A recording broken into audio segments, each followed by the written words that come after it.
Hello दोस्तों, कहानी की इस नई सीरीज में आप सभी का स्वागत है। आज की इस कहानी का नाम है आमलेट बनाने वाली पत्नी। यह एक हस्बैंड वाइफ स्टोरी है। एक गांव में अमिताभ और सोना नाम का पति पत्नियों का जोड़ा रहता था। कहने को तो उनके घर में गरीबी थी, लेकिन प्यार और शांति की कोई कमी नहीं थी। दोनों पति पत्नी हमेशा एक दूसरे को प्यार करते और हमेशा एक दूसरे को हिम्मत देते थे। अमिताभ बाहर के सभी कामों को समेटता था और सोना घर गृहस्थी का सारा काम बड़ी कुशलता से पूरा कर लेती थी। अमिताभ एक छोटी सी नौकरी करता था जिससे उनके परिवार का गुजारा हो पाता था। एक दिन अमिताभ अपने काम पर से वापस लौटता है और सोना को अपनी सालगिरह पर एक तोहफा भेंट करता है। जब सोना उस तोहफे को खोलती है तो उसमें से एक स्त्री बाहर आती है। सोना कहती है, सालगिरह पर भी कोई किसी को ये स्त्री देता है क्या? आप भी ना। जवाब में अमिताभ कहता है, देखना, यह स्त्री तुम्हारे काम को बहुत आसान करेगी और वैसे भी मैं अब एक नए काम पर शिफ्ट हो रहा हूँ, तो वहाँ पर अच्छे अच्छे लोग आस पास रहेंगे, तो इससे मेरे कपड़ों पर स्त्री भी हो जाएगी तो मेरे कपड़े भी अच्छे लगेंगे। इसी तरह उनका समय व्यतीत हो रहा था।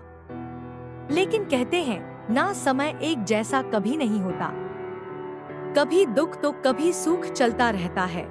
एक दिन अमिताभ काम पर गया हुआ था, लेकिन दुर्घटनावश उसका एक कार एक्सीडेंट हो गया।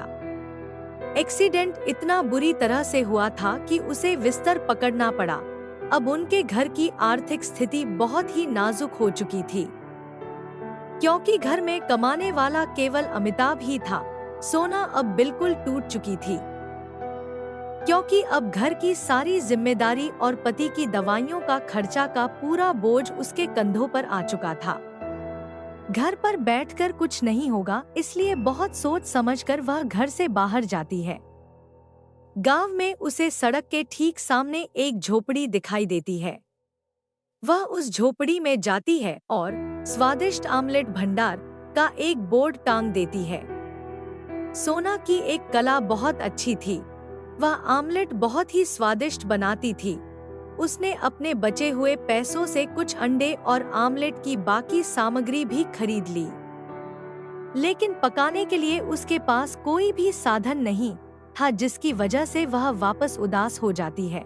लेकिन तभी उसके मन में एक विचार आता है। वह अपनी पति के दिए हुए तोहफे स्त्री को घर से लेकर आती है। वह स्त्री को गर्म करने के लिए रख देती है। थोड़ी देर में ही स्त्री गर्म हो जाती है।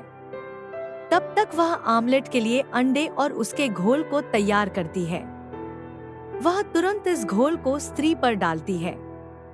स्त्री गर्म होने के कारण वह तुरंत आमलेट पका देती है। आमलेट बनते समय ही उसमें से काफी स्वादिष्ट खुशबू आ रही थी, जो आसपास खड़े लोगों तक पहुंच रही थी।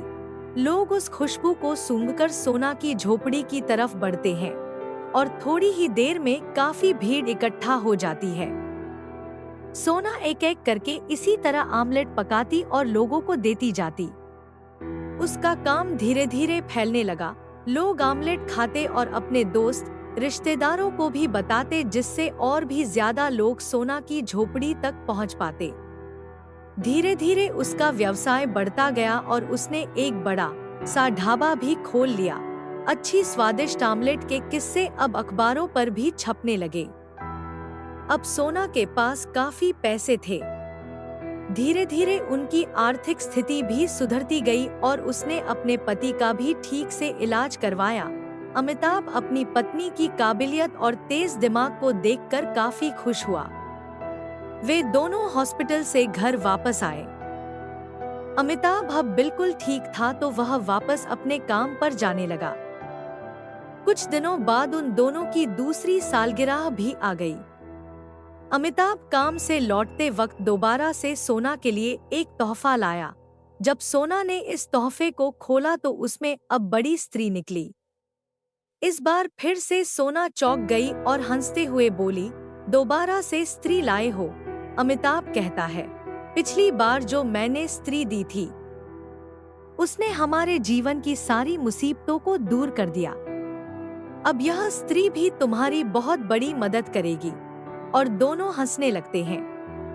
इस तरह अब उनके परिवार से मुसीबतों के सारे बादल छट जाते हैं और वे खुशी खुशी अपना जीवन व्यतीत करने लगते हैं। इस कहानी से आपने क्या सीखा? नीचे कमेंट में हमें जरूर बताएं।